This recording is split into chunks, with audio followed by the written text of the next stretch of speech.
This is Dr. Charles Parker, and you're listening to Core Brain Journal.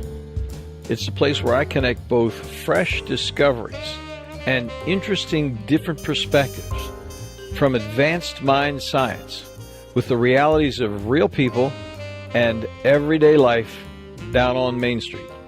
Well, welcome, folks. Here we are once again at Core Brain Journal for episode 035, and we've got an interesting person who is going to help us understand how kids can actually learn to better take care of themselves, even within their own peer group. Dr. Jennifer Freed, Executive Director of AHA out in Santa Barbara, California. Welcome, Jennifer. We're really happy to have you on board. Thank you. I'm so honored to be on a show with this type of information and integrity. Thank you. It's going to be so much fun talking to you. I mean, I just loved the little bit that we were talking about. I think our listeners are going to be interested where the rubber meets the road with your do you call it AHA?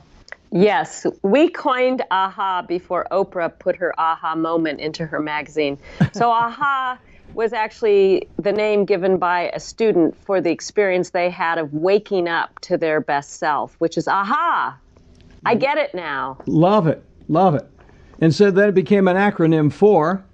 Attitude, harmony, and achievement. If we have a positive attitude and we can increase social harmony, then all of us can achieve our contributions and dreams in society. So well said. Really, I'm going to do a little intro and then we'll talk more about your project out there. So Dr. Freed is a psychotherapist, a mediator, and an author with over 30 years experience working with youth and deep roots in the Santa Barbara area. Tough place to be living in, I'll tell you. My son lives out in Topanga, so we get out there once in a while.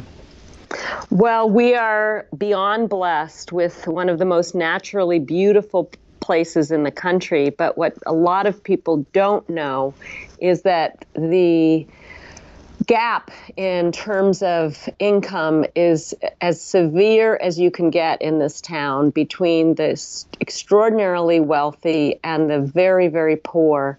And so we have a real good mix here of all the issues that face the rest of the country. Thank you. I would never have known that. So just a little more further, Dr. Freed began at age 19, if you can imagine that, running a peer counselor training program at one of the local high schools. And shortly thereafter, she began working with YouthWorks, which was connecting students for mission trips and community service activities, even abroad. So she's had some significant experience for a long period of time. Then what happened is in 1999, after the Columbine massacre, she started the AHA organization with a colleague, Randy Friedman, who became co-executive director. And so she's been actively involved with students at the high schools in Santa Barbara. It has an after-school program. And one of the things I think is going to be really interesting to our listeners is how you have really helped students find themselves internally to actually become mediators and interventionists on their peer group, as opposed to waiting for some adult to tell them what to do. So we'll talk about that in a second. I want to mention your books. You have several books. The Ultimate Personality Guide, Lessons from Stanley the Cat, sounds interesting. A series of Be Your Best Self workbooks, which they're used in the AHA programs. And she's finishing a book. It's going to be done in September. It's not EQ, it's not IQ, it's Peace Q, a book about peace building.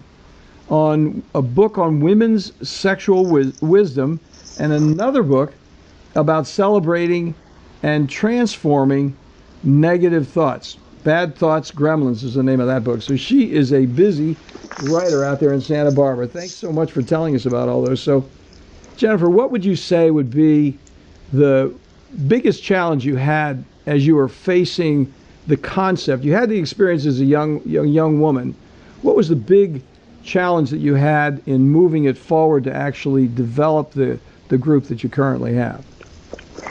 That's easy. When we started AHA, and even when I've been passionate about social and emotional learning back even 30 years ago, and it wasn't called that then, people thought of these skills as soft skills, not essential skills, but things that you could build later, maybe never even build, because what really mattered was that you made a lot of money, you passed the test, and you really excelled in practical things like math and science.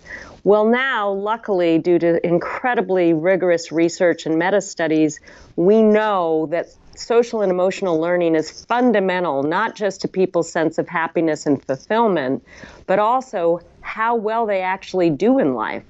So it's moved the dial from where I started, and it was always a passionate but difficult uphill battle to describe how important this was, to now people are begging us to bring our curriculum into their schools and out-of-school programs. It sounds very, very interesting. And what was the impediment, though? Where did you hit the wall first when you started putting this together? Well, I think the very first example I can give you is we started off as a summer program. We were put on the front page of the newspaper because it was so successful. Then we were asked into continuation high school. That particular class that we worked in saw such extraordinary results that then they wanted to put us in more continuation classrooms. But we were very lucky. The first classroom we were in was with a teacher that was all about personal growth and his own science of mind, if you will. But the second classroom we were put into, the woman was terrified of her own personal growth, very insecure about anything that was out of her control. And so as students started opening up and sharing and connecting in classroom and even having tears and emotional discussions, she thought of reasons for us never to come back. Yes. Because she was uncomfortable and she wasn't willing to look at her own issues. And, she wanted, as many of us grew up in the paradigm of control over her students instead of collaborative learning. Yes, that so often happens. Because if they can maintain control, they think it's all gonna work out. They're gonna get that academic training that they need. Otherwise, it's all frou-frou. Well, we have vastly mistaken compliance for participation.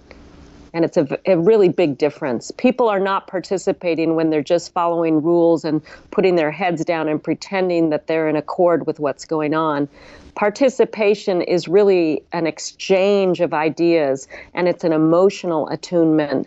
And so we have to really create an educational experience for young people that's about participation.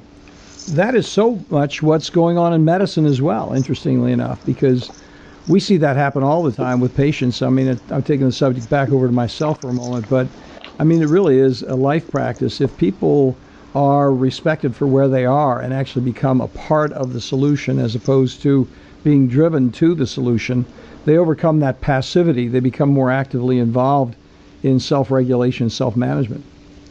I couldn't agree more. And I think what's so important is that young people have a sense of agency in their lives, that they're working on something that matters to them and that they have a stake in, so that what actually occurs, they feel passionate about, but they also feel responsible for.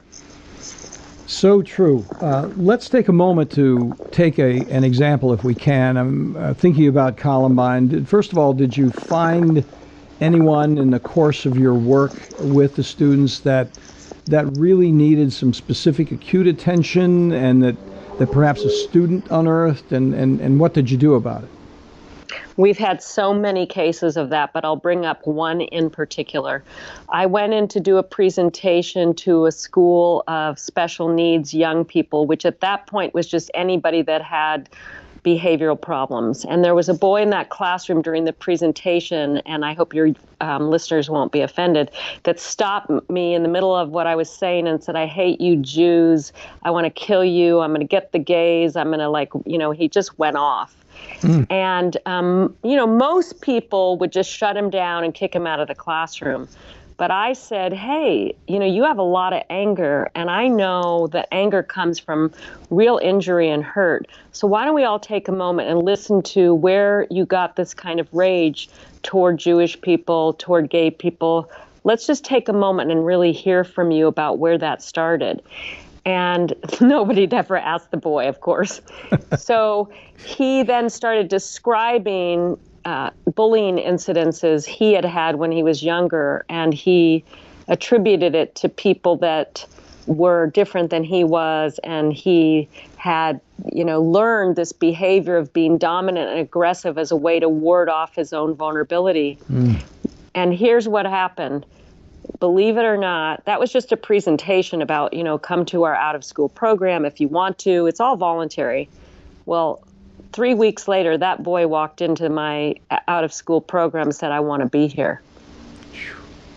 So, it's like it's in the moment practicing the compassion. It's not just a concept. It's even being compassionate with people that are expressing themselves with such hatred and rage. It's hard sometimes to listen, but I know now, and especially somebody that studies people psychologically, that we're not built as babies to be like this. This comes from learned and horrible trauma, so we want to understand it too. What an evocative scene that was, and how so well handled. It's just, it's easy to get stuck there. So let me ask you this. What happens can you give us an example of a student who then pulled themselves together, began to exert some internal, personal responsibility, and actually did a mini intervention on another student? How you have any examples of that sort of thing? Yeah, I'm thinking of a young woman that came to us from Oakland because her grandmother got her out of Oakland because she was in gangs and she was using weapons, and her parents were both drug addicts and were not available. So she came to our out-of-school program at 16. She hadn't really gone to school. And she came every day. We have like a 5-day-a-week program that you can go to. And her name's Leandra. And she ended up feeling like she had a new way of thinking about life. About 3 weeks in, she said, I don't know what's happening here, but you all are about love. I've never felt it before. She was the first person to finish high school in her whole extended family. And then her brother was stabbed in an incident here. And she had been raised on violence and drugs, and it took everything in her to not only not extract revenge on the family, that had been involved in the stabbing, but she had to work with her own brother to calm him down and to talk him through, and the rest of her family, so that they had a peaceful resolution to this experience instead of more violence. See, that's amazing. I mean, to really imagine that a young person would begin to model that level of sense of responsibility within their own family is breathtaking, really. It's just fantastic. Well, let me tell you that's one story, but we've now been, for the last 3 years, training hundreds of students in something we call AHA Peace Builders. They take a 10-hour training in how to be allies, how to interrupt bullying and hatred with humor and curiosity instead of more violence. We teach them how to lead and facilitate deep listening circles based on empathy and respectful sharing. And then they go ahead with a unique website that we've created called peaceq.org, where they document weekly the peace points they've been accruing and the positive behavior and the self-care, and also the listening circles that they've created and what questions they're asking. And it is the most inspiring example of how ready and willing young people are to go out and be emissaries of peace building and culture building in their own schools and communities. Well, that is surprisingly brief period of time of training, to tell you the truth. I would imagine that, when I was thinking about this same thing, because I've been interested in developing a program, who has time, but the issue is, how do you actually bring a person along who is a student to actually take that level of responsibility and to do it in that kind of brief time? How do you work that training program out? What happens? Well, you're right. It's not just I was wrong to speak like that. It's not just the initial 10-hour training. Then we work with them all school year. It's part of a school club, and they meet every other week. And they're highly mentored. So our AHA formula, which we really have stuck to all these years is 1 adult per every 8 youth, because we believe, and science shows us this, that most all learning is from modeling behavior. And so if a young person doesn't like 1 adult, okay, but if there's 6 of them in the room of 30 people, there's a high likelihood there's somebody they're going to admire and want to model after. So in the AHA Peace Builders program, we always have a number of facilitators listening to them, helping them with their questions. We have a feedback sheet where people are telling us what things they're struggling with. So we keep in real close contact with these AHA Peace Builders, so they're mentored all through the year. So then back to that picture, I'm trying to grasp exactly what you were saying because I want to imagine. So you might have a group of 8 people with a mentor. And are those people all simpatico with that mentor, or are they in conflict with that mentor? What were you saying about that point? Okay, that's a great question. So imagine, if you will, in the training initially, there's 50 students per school, and there's about 8 facilitators. So they're all working in small groups and large groups with the 50 students for the 8 to 10 hour training. Then in the school club, there'll be those 50 students coming bi-weekly.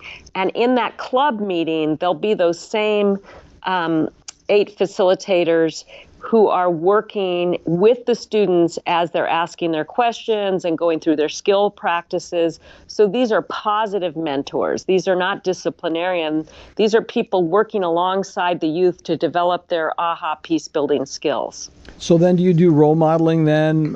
Yes. People take turns role modeling and that sort of thing? Yes, they come up with what are the things they're having difficulty with. I'll give you an example.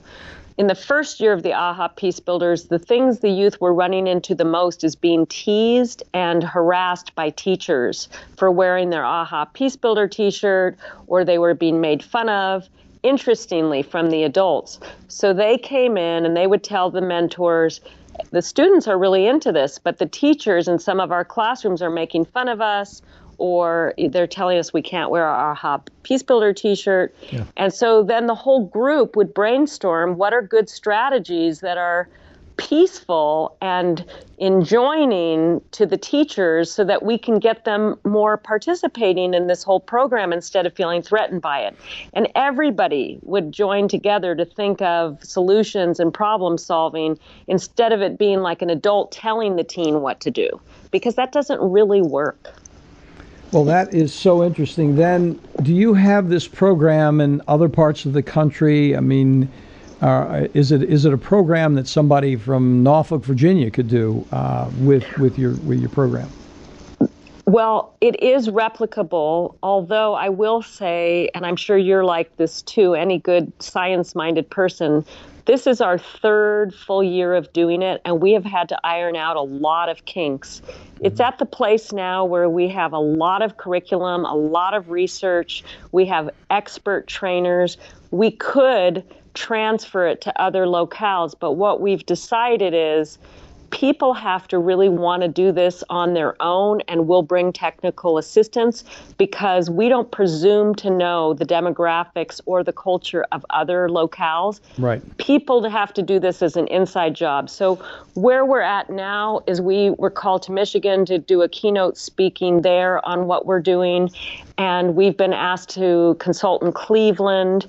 We're at a place where we would like people to be able to access us as consultants if they want to build this in their own school district.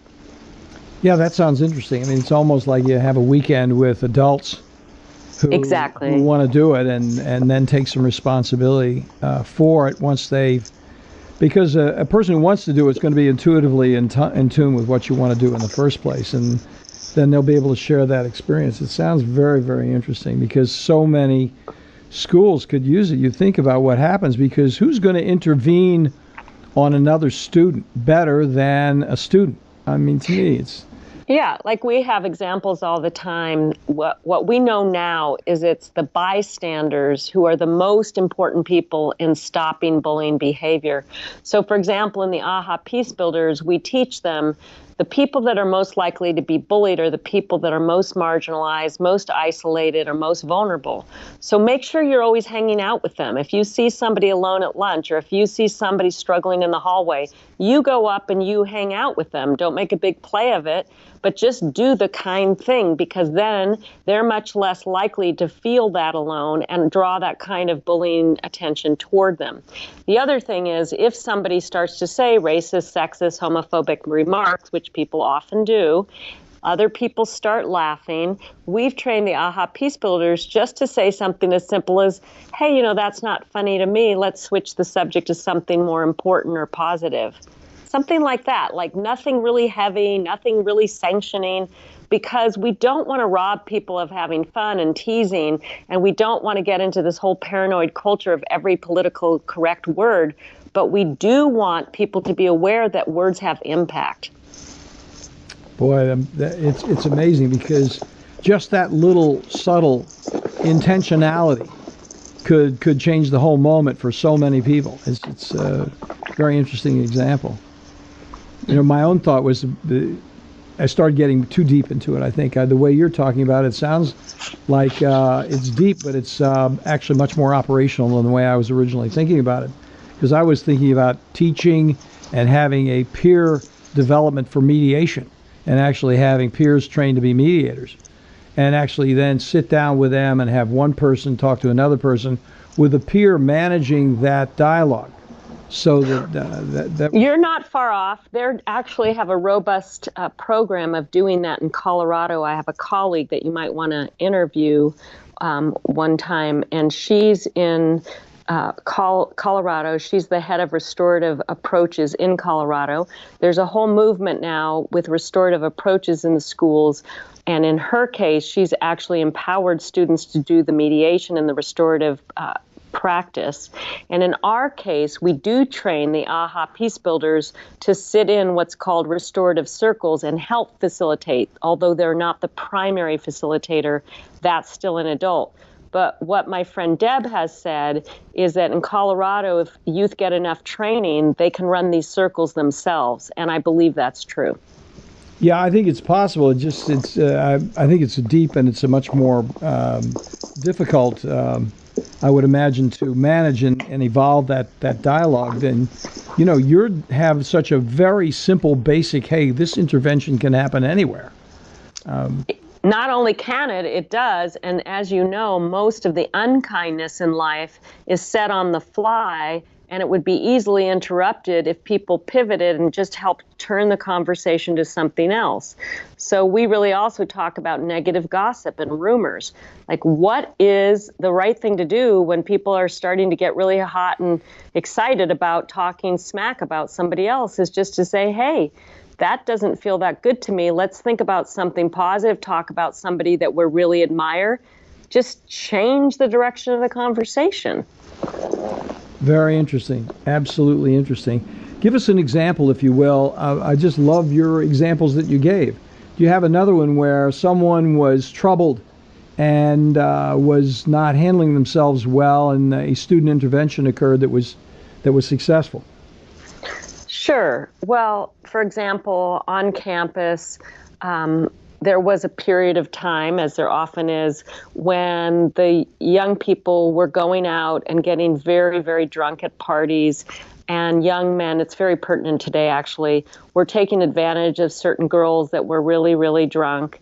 And we had a whole circle about that after the weekend, about what can we all really do to support young men and young women not making unconscious decisions based on being inebriated around sexuality, because that's a huge issue. Yes, it is. And we had the girls in the middle talking about their experiences at parties and what it's like to see their friends go off in a room when they're almost blacking out. And we had the guys listen to the girls talk about it. Then we put the girls in the guys in the center and had the girls listen to their experience of being hit on by really drunk girls and what's their, responsibility in that. And out of that, they came up with a lot of solutions about what they wanted to do when they saw people making poor decisions at parties based on being high or drunk. And again, it's up to them to think about how to handle this. We're not often there.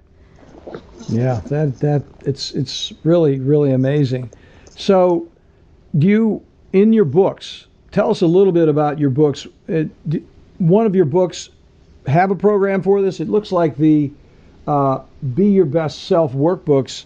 That sounds like the group of books that's most directed to engaging the students in this process. Is that true? The Become Your Best workbook series is actually for youth, for families, for therapists, for educators, because any of us can go through the workbooks, one's character, one's compassion, one's relationship wisdom, and one's creative expression.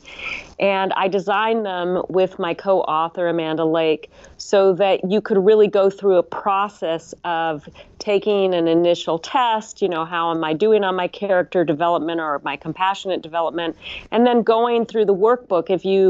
I've had students take entire semesters at alternative schools and take the workbook from page 1 till the end and take an entire course on compassion and character, or you could pick it up just to get exercises to do with students. So it's really a multi-use type of approach with these workbooks. You can do them by yourself, you can do them with your family, you can do them in a classroom, and I meant it to be very portable in that way. Sounds interesting. So is the Stanley the cat for the younger population then? Is that, we were talking earlier? No, that's a funny story. I loved my cat beyond belief, and when he died, I wrote a few friends the lessons I learned from him, and I meant it very seriously. Mm-hmm. One of my friends said, "This is a book." Next thing I knew, she got me an agent. It was all very serendipitous. And then I asked a friend of mine in Sweden, would she illustrate it? And it's actually kind of a profound philosophical book. It's like a cat's lessons translated through a psychologist.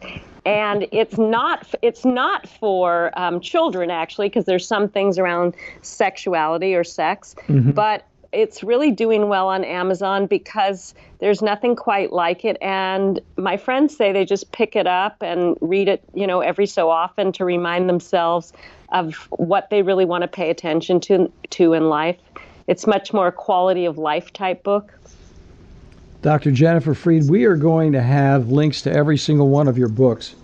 And I think it's going to be interesting to follow your work because this would be so life-changing for so many people. When you think about bullying, there are so many different aspects to it. Some people want to have a kick-butt anti-bullying situation, and it does very frequently come down from the adult population. Here's what we're going to do with these kids, and really your ground-up approach is so refreshing, and it sounds like it's working so well.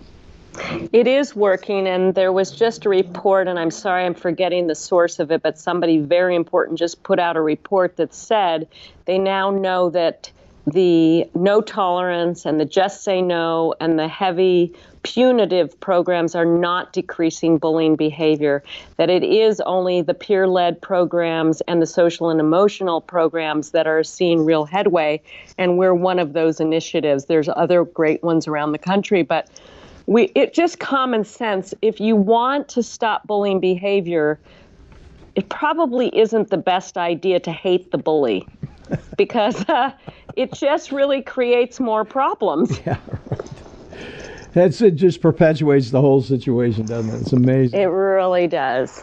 Well, Dr. Jennifer Freed, thank you very much for taking the time with us. Now, let's sign off with you telling our audience where they can go. This is episode 035, so we're going to have a download opportunity for them. That'll be, and we'll have all of your books in the show notes.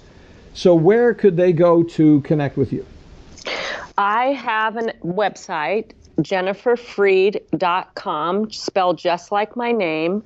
And by the end of June, you'll be able to download at least one title for free, probably character. And with the book giveaway, we're going to give away the AHA Method book, which is really state-of-the-art information on how to lead as a youth facilitator in a socially and emotionally intelligent way. But if you go to jenniferfreed.com, I promise you there's going to be lots of things coming down the pike that are not only going to be useful, but very entertaining. It's, I'm taken aback because it sounds so doggone entertaining. You're thinking about how troublesome this is, and yet the way you present it is so positive and so affirmative. I really appreciate it.